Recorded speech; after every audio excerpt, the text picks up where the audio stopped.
pra trás ela anda. O senhor é muito liso. Tá bom? Eu tô ótimo. 9 de maio de 1950, então o cônsul chamou eu e a Ana, minha irmã, que trabalhava no consulado, e disse, olha, eu tenho um trabalho desafiador para vocês. Falou que é. Então, eu pedi com meu pai e falei assim, aceito. O que que é? Você primeiro aceita, depois fala o que que é. Pra você lutar um pouco. Ela disse, não, é a mesma coisa que você faz aqui com a gente. Quando falar em inglês, você fala português. Quando falar em português, você fala inglês. Mas eu fazia consecutivo. Quer dizer, uma pessoa estava ali, eu tinha o microfone e a pessoa tinha outro. Ou então, às vezes, era pouca gente numa sala mesmo, a gente conversando, né? Ele omitiu a única palavra que ele devia ter dito para mim. O danado. Simultaneamente. Nunca falou isso. Quando chegamos lá, eu tinha uns 19 anos, 20. Eu me achava importante. A Ana era mais tímida e me botava para frente. Você pergunta, você responde, você fica de castigo. Tinha tudo para mim. Assim, muito importante, né? Falei em inglês, mas vou falar em português aqui. É melhor falar português? Não, pode falar. Ah, bom. We are the interpreters sent by the American consulate. Me acha no máximo, né? It's okay, you understand? So, let's test the equipment. Daí eu fiz a pergunta que me entregou. What equipment? Olha, o americano é um grandão de 2 metros de jack. Fez uma cara. But you are interpreters. Not yet, but we learn very fast.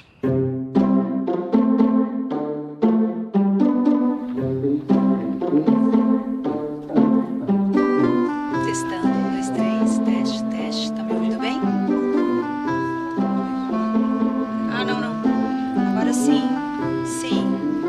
Tô ouvindo. Tá me ouvindo aí? Tá bom assim? A distância do microfone? Tá bom. Obrigada.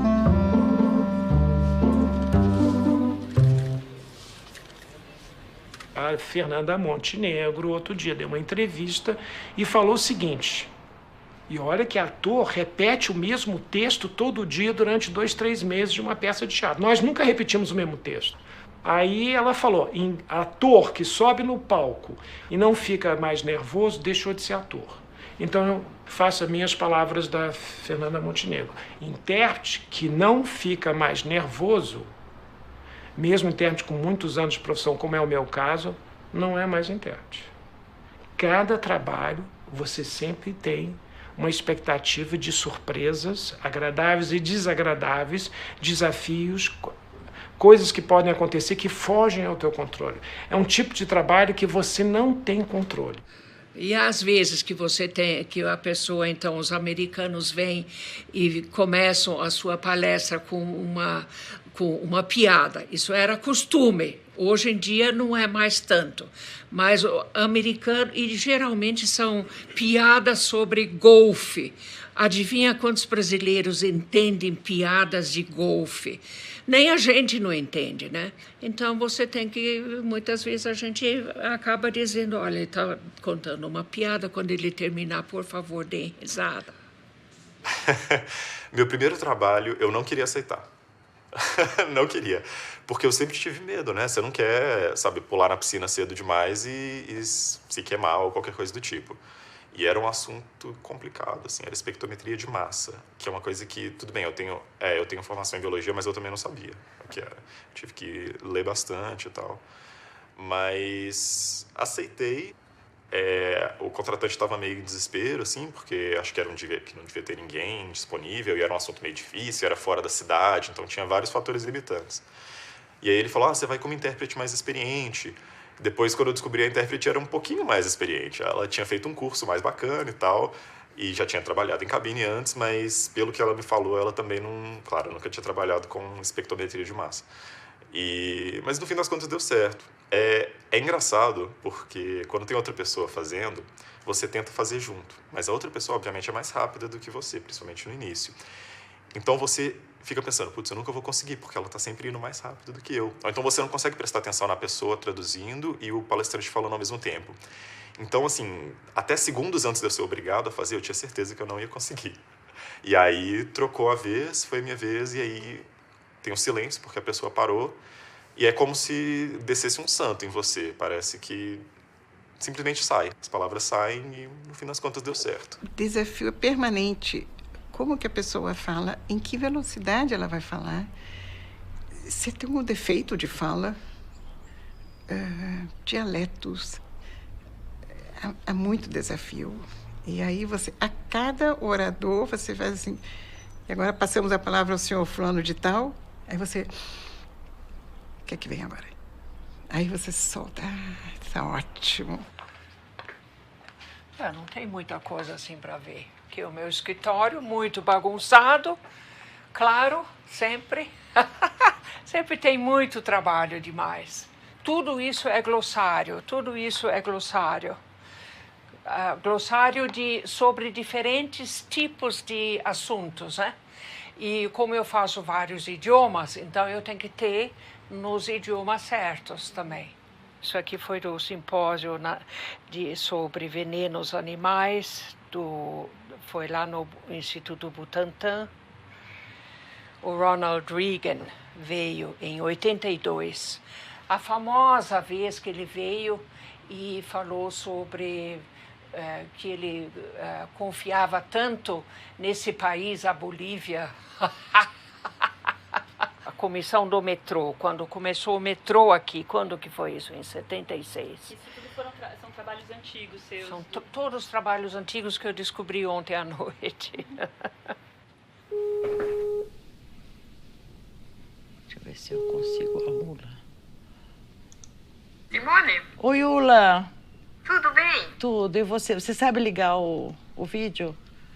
Não tenho a menor ideia. Tem uma câmerazinha com uma barra atravessando. Clica nela. Isso, agora eu tô te vendo. Beleza. Pronto. Beleza. Deixa eu ver se eu consigo reconstituir coisas que aconteceram há tanto tempo atrás. Mas, sim, eu fui a Genebra estudar interpretação. Naquela época não havia outras escolas, ou aquela era melhor, digamos assim. E voltei ao Brasil em 64, muito desanimada, porque realmente não havia mercado em São Paulo, praticamente não havia mercado. E depois de casada, fui trabalhar com a Ingrid. E pouco a pouco desenvolvemos o mercado. Mas foi um processo muito longo e muito complicado. Eu me lembro, por exemplo, de uma conferência, uma das primeiras que eu fiz, eu tinha feito uma proposta para um congresso de hepatologia. A proposta foi recusada. Não, imagina, não precisamos disso, vocês são muito caras. Eu mesmo vou fazer o trabalho, disse o médico. E naquela época eu era jovem e corajosa. Resolvi ir lá e ver o que estava acontecendo. Como é que tinham resolvido a coisa. Estava o próprio médico em cabine com um rapaz. E eu via longos silêncios no equipamento que o técnico me tinha emprestado. Então, no intervalo, fui lá, bati a porta e o médico me reconheceu. Eu falei, mas o senhor tem certeza que não quer mesmo interpretação profissional? Ele disse, quero, senta aí.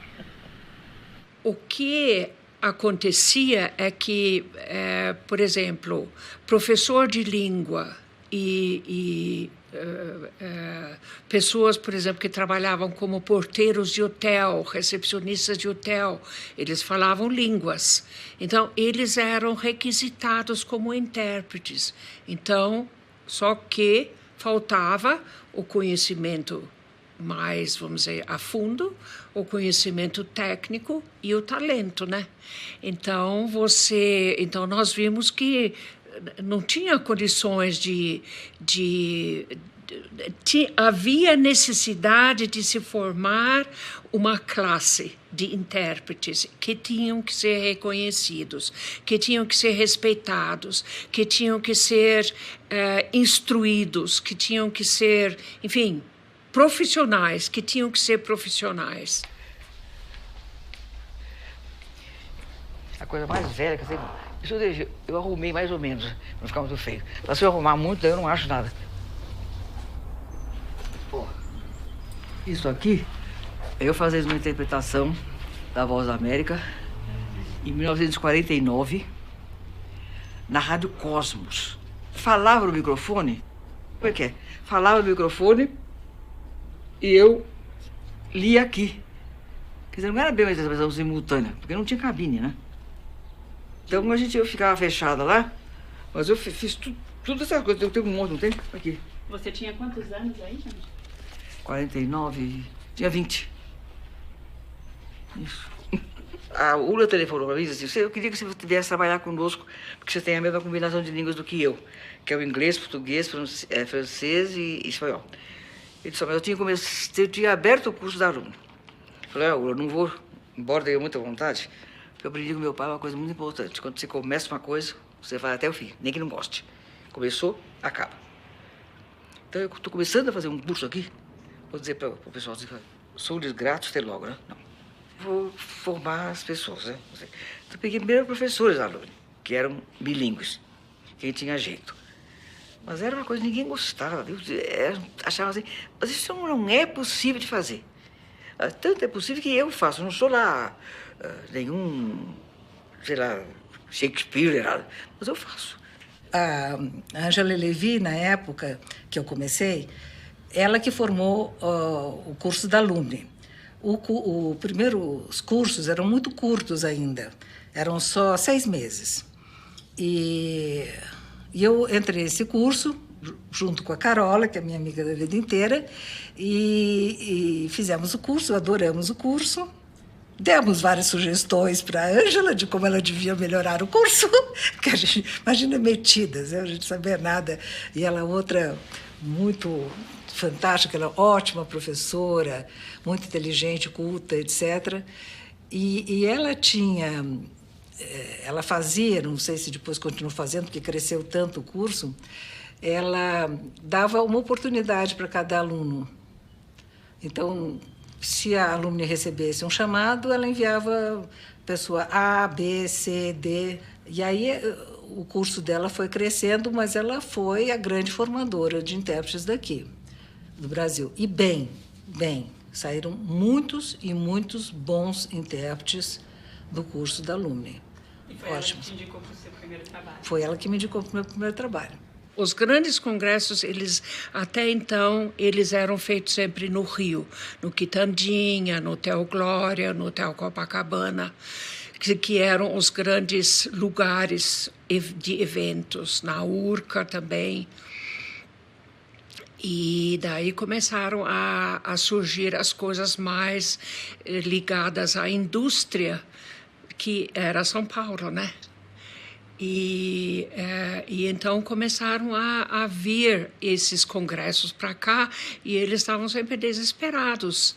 Primeiro eles tinham que trazer os intérpretes do Rio, que já existiam há bem mais tempo, e depois eles viram que tinha gente aqui e nós fomos treinando, né, as pessoas.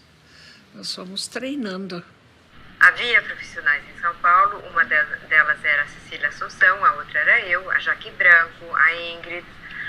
E então nos reunimos e decidimos que, como não podíamos participar ainda da Associação Internacional, faríamos uma associação nossa em São Paulo, que era a Associação Paulista de Intérpretes de Conferência. E, aliás, eu encontrei hoje, vasculhando nos meus arquivos muito desorganizados, encontrei isso aqui, não sei se dá para ver. Estou colocando em cima da... Currículo profissional. Currículo profissional, exatamente. Uhum. Associação Paulista de Intérpretes de Conferência, currículo profissional dos membros. Uhum. Naquele momento não tínhamos currículos individuais. E foi impressionante a quantidade de clientes que já tínhamos e de conferências das quais já tínhamos participado como intérpretes. Isso foi até 1973. A partir daí, bom, deslanchamos.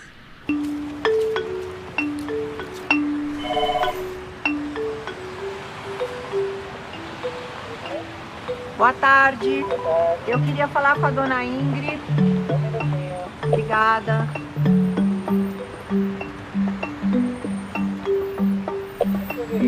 Pode subir, obrigada. É a Suzana, tá? Oi, Ingrid!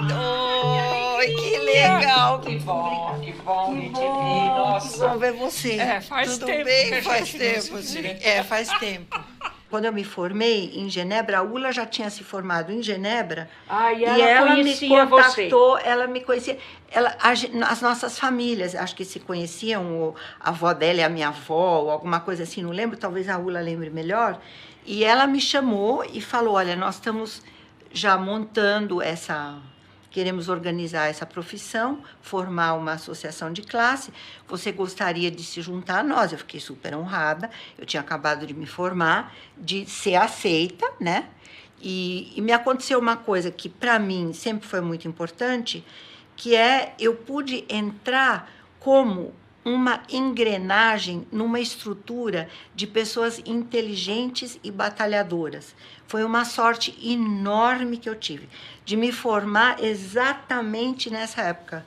Eu me formei em 69 e a APIC foi criada em julho de 71. Inclusive, o que foi feito na época, que foi estruturar uma associação de classe nos moldes da Associação Internacional de Intérpretes de Conferência, a AIC, que foi a base para a criação da APIC,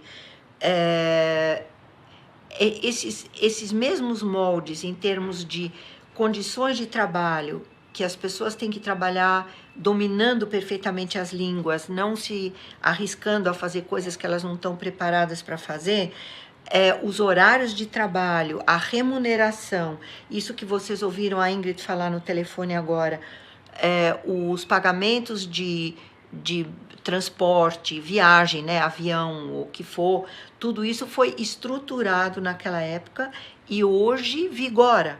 Ou seja, os jovens que se seguiram e que hoje estão fazendo trabalhos excelentes são pessoas que implantam esse tipo de critério. Os que estão na APIC, né? E muitos que não estão na APIC, eles sabem que a estrutura existe e eles se orientam por essa estrutura, né?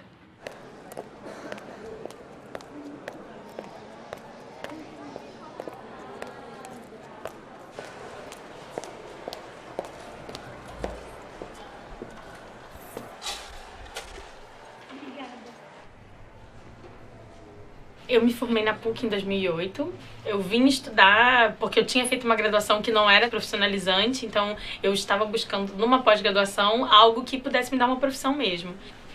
Por mais que eu sempre ouvisse durante os meus anos de formação que era difícil entrar no mercado, porque o mercado é pequeno, é um mercado sazonal, mas eu falei, não, eu quero, eu vou dar um jeito. Então eu fui de formiguinha, pegando os contatos que eu recebi dos professores do curso, conhecendo aos poucos e hoje me considero profissional. O que eu conheci da PIC, meu primeiro contato foram os meus professores, porque eu não conhecia nada da profissão, como eu falei, então eu nem sabia que existia isso, não sabia que a profissão não era regulamentada, muitas coisas. E acredito que justamente por não ser regulamentada, o trabalho de associações como a PIC é essencial, porque se não tem uma associação profissional que represente os intérpretes, como é que eu vou saber quem é esse intérprete que eu estou contratando para trabalhar? E existe uma identidade profissional que a associação traz. Além disso, a gente estuda no curso de interpretação sobre a história da profissão. E a história da profissão aqui no Brasil é muito marcada pela história da PIC. As pessoas são todas... as pessoas que fizeram a nossa história são essas pessoas que fundaram a PIC e que estão na PIC até hoje. Então, é muito representativo, né? Poder se tornar membro. Eu fui contando meus dias na planilha, assim, de pouquinho em pouquinho. Ai, chegou. E aí eu podia mandar minha candidatura. Os colegas paulistas vão gostar de eu usar isso aqui, hein? Esse brochinho aqui. Você tem que dar um zoom, hein? Que isso aqui também não deve ter muita gente que tem esse original de acrílico. Era uma placa para você pendurar na cabine, né? Para chamar a atenção que era um intérprete da PIC, né? E aqui para você se identificar, né? Só que eu tô com medo de enfiar essa agulha aqui.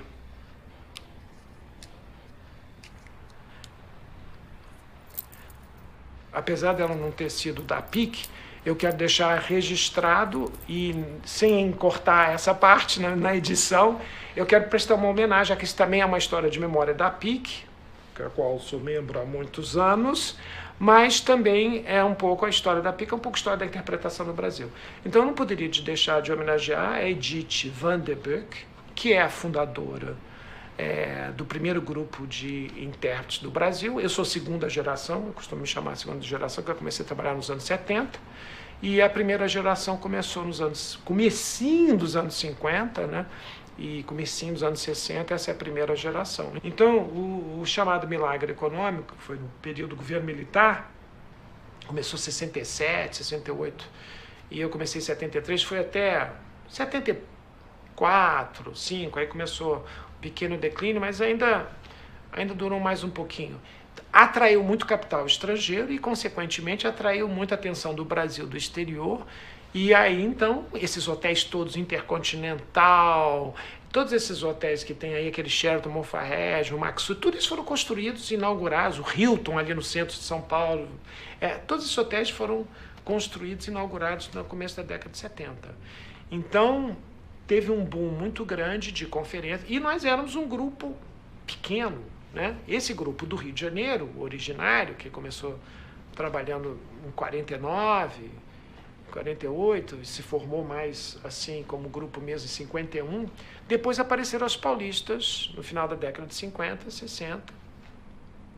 E aí foi uma novidade para o grupo do Rio, para a Edith, que tinha um monopólio da profissão no Brasil. Eu viajava para Bahia 5 vezes por ano, Amazonas, Brasília não tinha intérprete, a capital do país não tinha intérprete, tinha que ir do Rio, depois das paulistas, de São Paulo e tal. Então, nós sempre tivemos essa coisa também da rivalidade Rio-São Paulo. Mas quando tinha congressos grandes, não tinha jeito, os grupos tinham que se encontrar, né? Então foi assim que eu conheci as minhas colegas da Associação Paulista de Intérpretes de Conferência, nos anos 70, que eu conheci nesses congressos mundiais. Tinha Congresso Mundial de Avicultura, Congresso Mundial de Radiologia, de Cardiologia, e aí você tinha que juntar todos os intérpretes. E foi assim que, depois de ter trabalhado em algum desses congressos mundiais e ter encontrado com minhas colegas paulistas, é que então a Maria Clara Quinice, que era presidente da PIC em 78, me convidou para eu entrar para a PIC. Bem, tinha todo um bochicho que a Edith, a chefona, a Capolder, né, aqui do Rio, não deixaria ninguém entrar, ficar lá com os paulistas, né? Eu nunca soube nada disso. Aí eu simplesmente, singelamente, peguei o telefone e liguei para a Edith e falei: Edith, fui convidado para entrar para a PIC. Tem algum problema? Ela falou: não tem nenhum problema. Então, foi aí então que eu entrei como membro correspondente, carioca, então, fora de São Paulo tem que ser membro correspondente. Então eu entrei como membro correspondente da Associação Paulista de Intérpretes de Conferência, que eu fiquei um tempo até me tornar membro efetivo da Associação Paulista de Intérpretes de Conferência, que depois, mais tarde, mudou para a Associação Profissional de Intérpretes de Conferência. Aqui que você trabalha? Aqui que eu trabalho. Olha só, aqui é a campanha presidencial de 1994. Aqui, 1974, essa é uma das fotos mais antigas minhas. Aqui é o diretor de cinema Polanski, veio ao Brasil lançar Chinatown, um filme com Jack Nicholson e tal. E aí eu fiquei 3 dias com ele num hotel, interpretando para os repórteres, né? Aqui estou eu numa daquelas cabines antigas, essa é a Mônica Tovar. Então nós éramos os guris. Olha os fones, né? Olha o tamanho dos fones. Aí, se você reparar aqui, eu tô com um fone um pouquinho fora do ouvido. Isso uma colega ensinou um dos maiores segredos da profissão. Você não deve trabalhar com os 2 fones nos ouvidos, porque senão você começa a gritar, a falar muito alto. Você tem que tirar um pouquinho para você se ouvir e fazer o controle de qualidade do que você está falando, para não falar besteira. Então isso foi um segredo. Até hoje eu só faço, eu vou revezando os fones com um ouvido e com o outro. Eu só trabalho com um ouvido. Bem, aqui está a minha chefinha, a que me introduziu nessa profissão. Essa que é a Edith van der Burg. Essa que é a Edith. Ela gostava de usar óculos escuros, mesmo dentro de ambiente fechado. Aqui em maio de 76. Então, esta foto está fazendo 40 anos.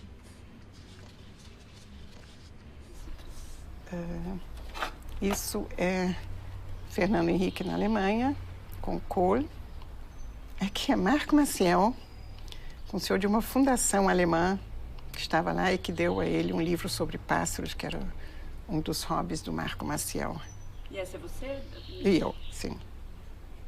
Não havia interpretação de alemão, e eu entrei com um alemão. Havia uma intérprete aqui, a Ina Mendonça, ela me buscou, fomos para a Ilha do Governador, e havia algo de medicina, era neurologia, e eu me lembro que ela começou, eu disse, não tem como fazer isso, eu estava apavoradíssima.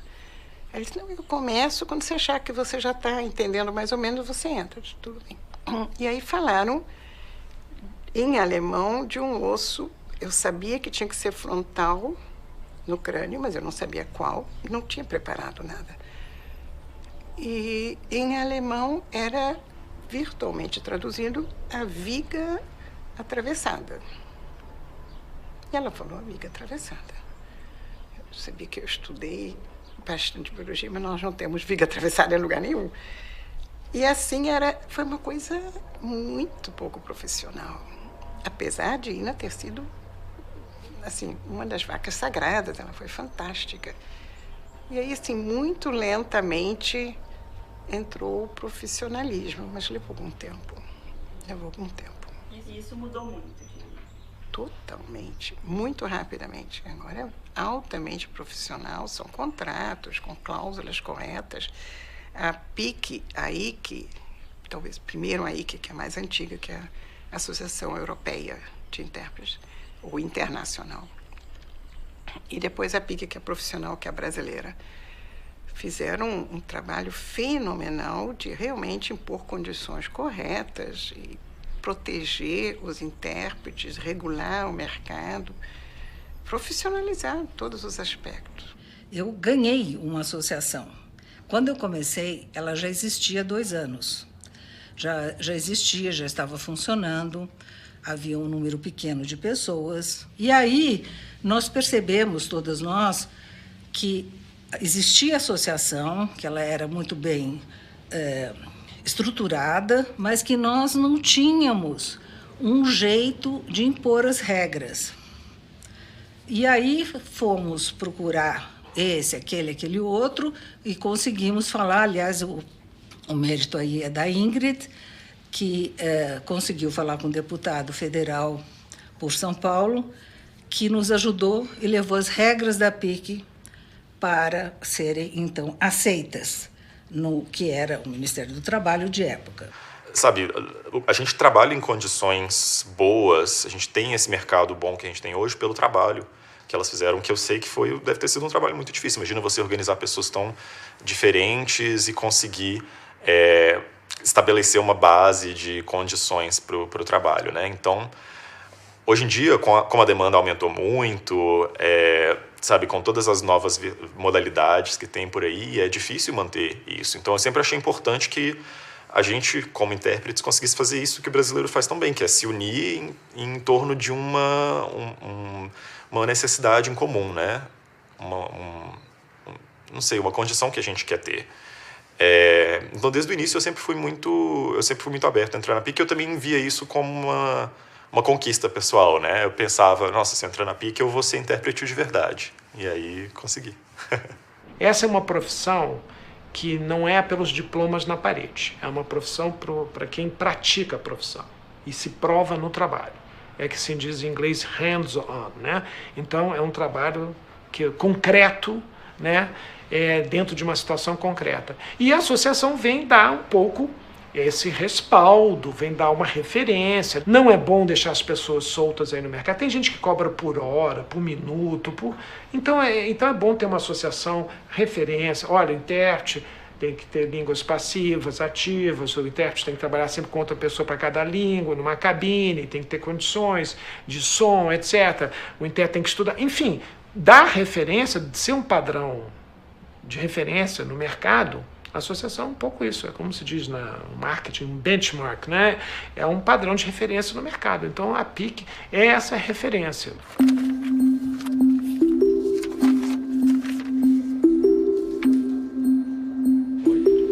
Oi, Sael. Tudo bem? Eu sento onde? No chão? Estamos esperando a sua cadeira.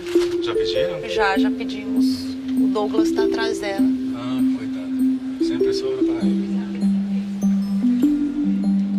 palestrante falou que quer treinar português, então que ele vai falar portunhol. Não. Quem é? Só pra você ficar preparado. Quem é? É o Gustavo. Mas um dos terrores dos intérpretes de espanhol Não é isso que estamos aqui. é quando o palestrante fala, não, quero treinar meu português, vou falar portunhol. E aí, não fala nenhuma língua nem outra, a gente tem que decidir para que língua vai interpretar. E aí, quem que a gente vai favorecer? Né? Os ouvintes de português ou os ouvintes de espanhol?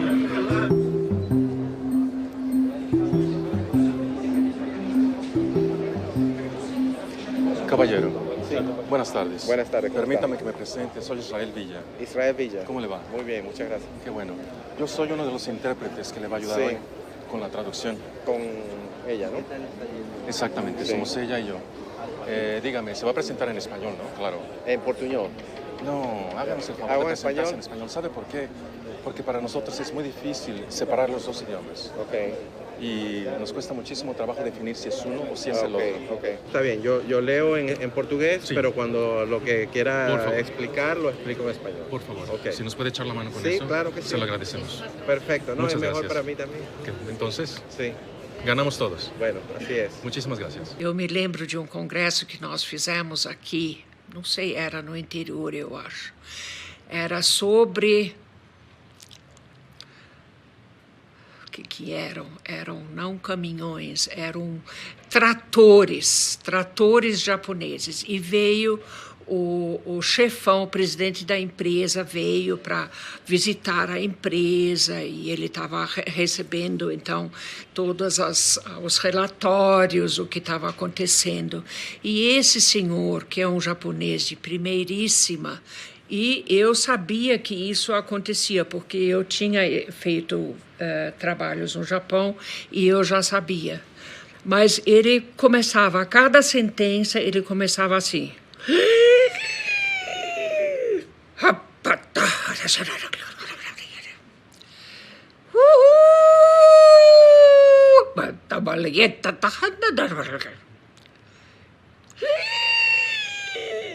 Bom, nós estávamos sempre, uma de nós que não estava traduzindo, estava embaixo da mesa, morrendo de dar risada, e a outra não podia, né?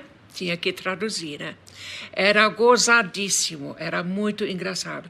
E no Japão, isto é uma maneira fina de você se expressar.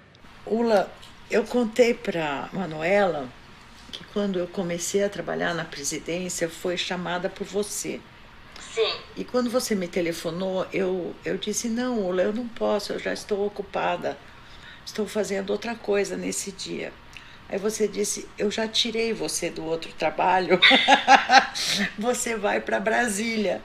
E eu não queria ir para Brasília. Aí, por fim, mas eu tinha mais medo de você do que do Golbery naquela época, né?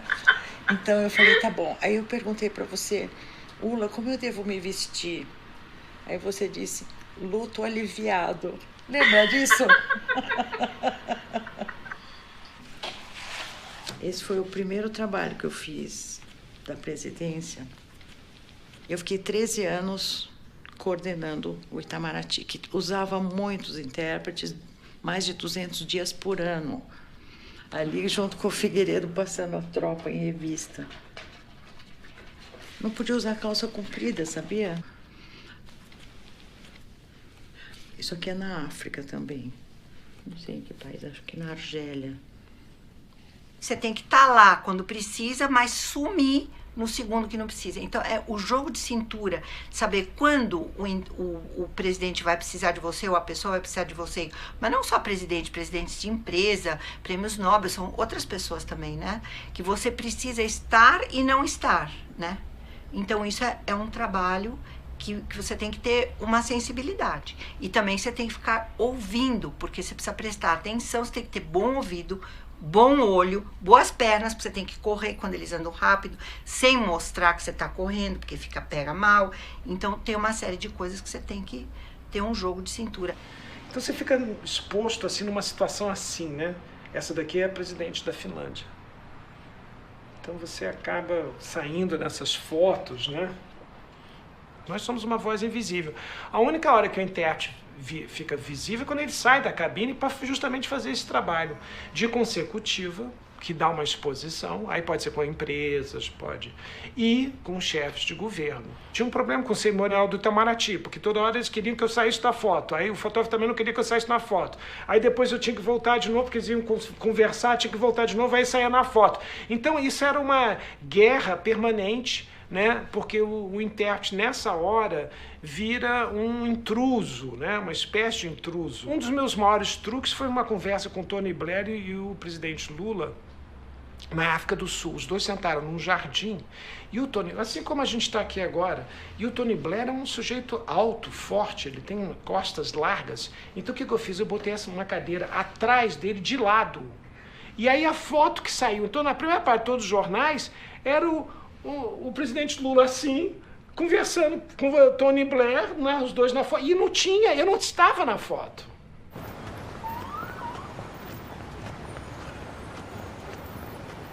Eu amo ser intérprete.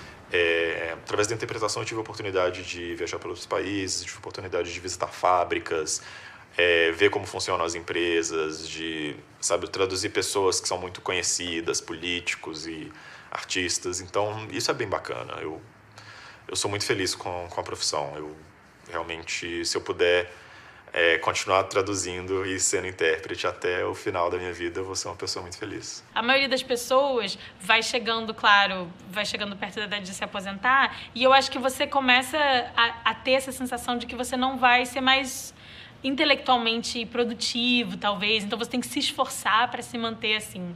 E o intérprete, ele vive assim, ele é um aprendiz profissional, ele está sempre se envolvendo, aprendendo. O que me conquistou na profissão foi a liberdade. Então você não tem patrão, você não tem rotina, você não está preso. Então essa liberdade e de ter acesso a anti-rotina, que eu não gosto, então você ter acesso a temas, como eu falei, da energia nuclear, aos relâmpagos, ao Putin com Lula, enfim, a variedade do campo de trabalho é tremenda. A gente se diverte.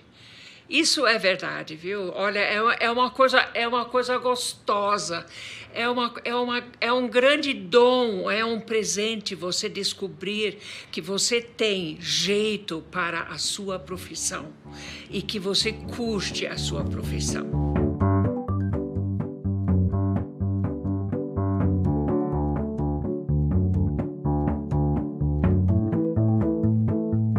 Vamos lá.